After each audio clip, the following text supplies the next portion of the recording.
Hello YouTube, this is Dawn from DaretoBeCreative with take number 5 of this video. It's driving me crazy. Anyway, thank you guys for watching. This is Impress Queens week number 4 with Poetspice. So please check out the ladies below. I will have the links. I think it's 8 of us that are participating, and you can always join in and play along. And what we're doing is we're just taking embossing powders, embossing folders, and just reusing them, revamping them, and just some of those staple things that we have in our stash, and just utilizing them in another way.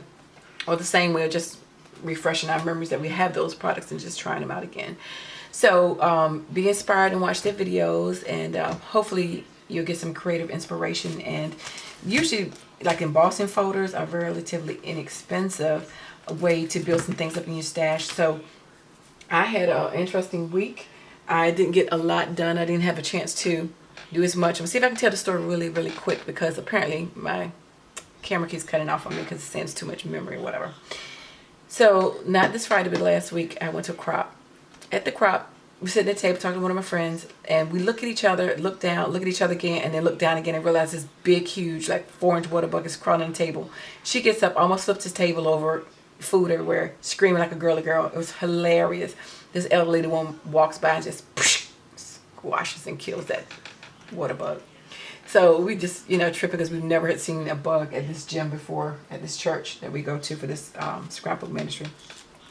So it's about 45 minutes away from home, but it only takes me 30 minutes. So don't ask why.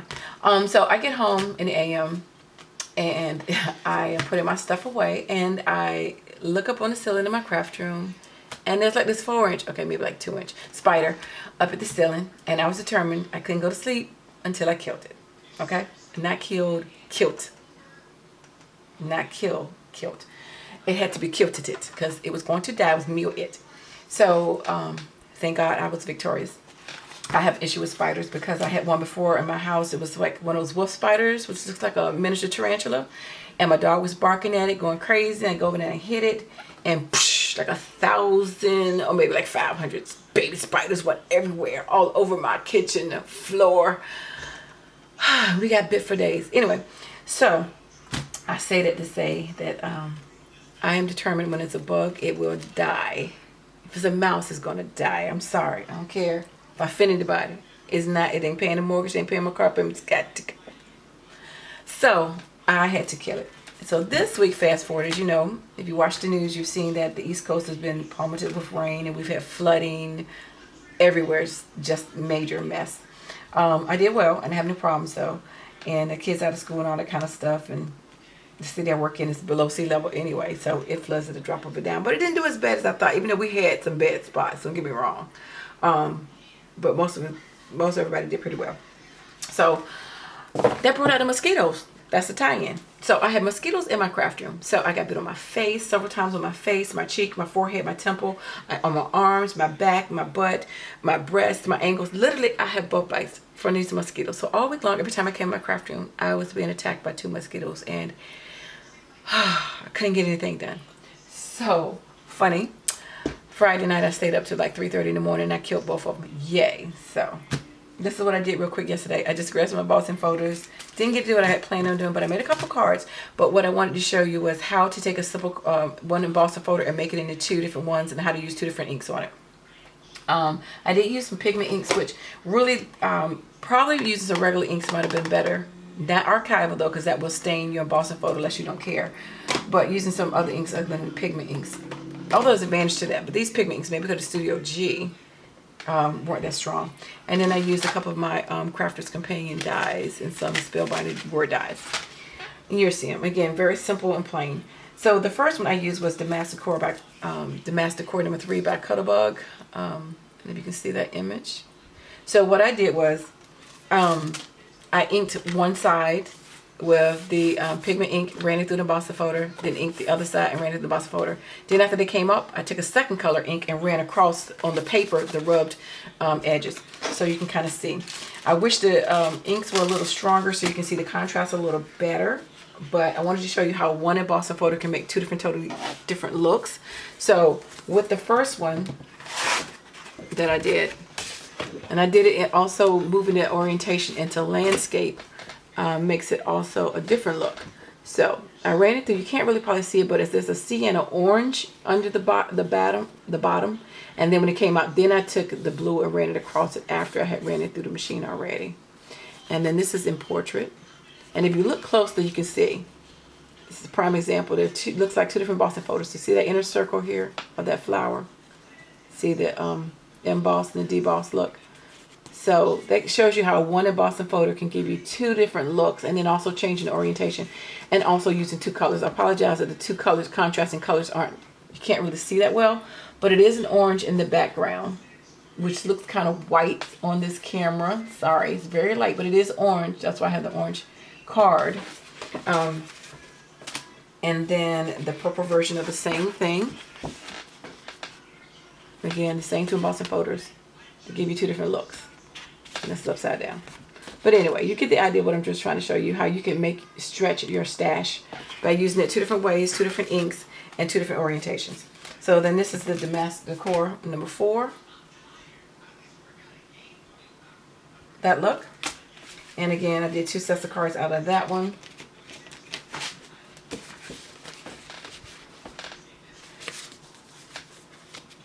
Which one? Yeah. This one is, which way is this thing going? This is vertical.